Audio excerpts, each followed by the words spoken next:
The nights grew darker as the glow of my computer screen flickered, casting eerie shadows across the room.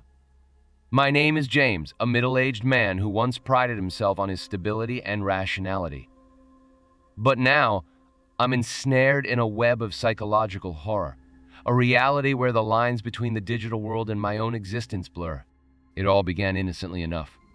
I stumbled upon an online forum dedicated to esoteric knowledge and fringe theories. Intrigued by the anonymity and the promise of forbidden knowledge, I created an account under the moniker Seeker78. The community was faceless, a sea of usernames that carried with them an air of mystery. The deeper I delved into their discussions, the more I felt myself being drawn in like a moth to a flame. At first, my visits to the forum were sporadic.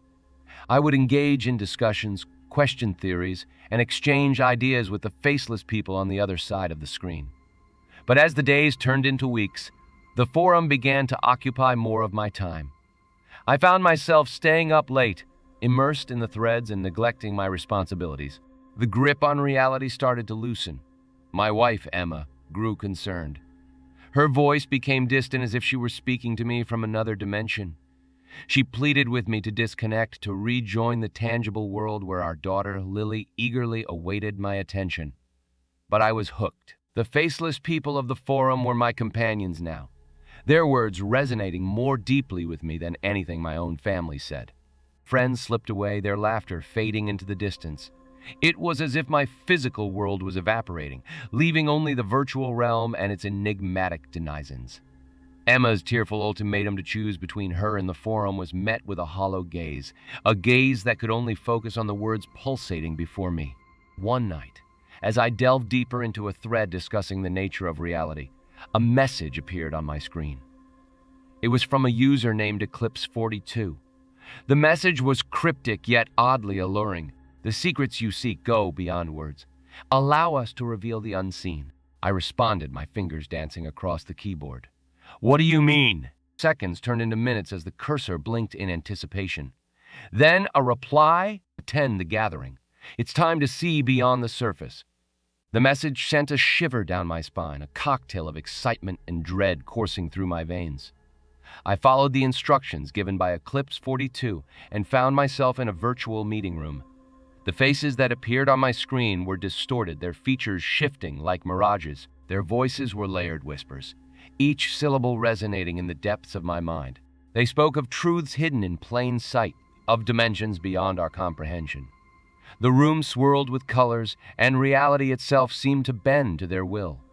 For hours I listened, captivated by the revelations they offered. The more I absorbed, the less I recognized the world outside my monitor. Days blurred into weeks, and the online gathering became a constant presence. I was no longer just a participant.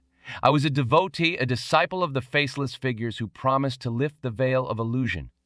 My obsession grew and my physical form withered. My skin was ashen, my eyes hollow, and my mind a jumble of fragmented truths. I felt weightless, suspended in a void where time and space lost their meaning. In that abyss, I heard Lily's laughter.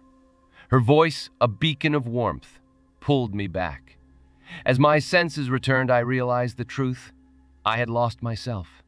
The forums had consumed me, unraveling my family and friends, erasing the boundaries between reality and delusion. I opened my eyes, staring at the lifeless screen before me. The forum was gone, as were the faceless figures, but the damage was irreparable. I had lost Emma, Lily, and my connection to the tangible world. The abyss had claimed its toll, and now, as I sit in this dimly lit room, I feel a presence.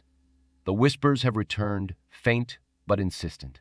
They beckon me once again, promising new revelations, a chance to transcend. The screen flickers to life, displaying a single message.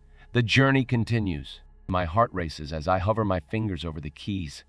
The desire to know, to understand, tugs at my very core. But a sliver of doubt remains, a tiny voice that asks whether I'm willing to pay the price. As I contemplate my next move, a chilling thought grips me. Have I truly escaped the clutches of the faceless figures, or have they simply taken on a new form, a new guise to ensnare me once more? And so, dear reader, I stand at the precipice of a choice that will determine whether I descend further into the abyss or claw my way back to the world I've lost. The whispers persist, and the screen's glow intensifies, casting long shadows that seem to dance with malevolence. What will I choose? Only time will tell. To be continued. And thank you for partaking in my experience.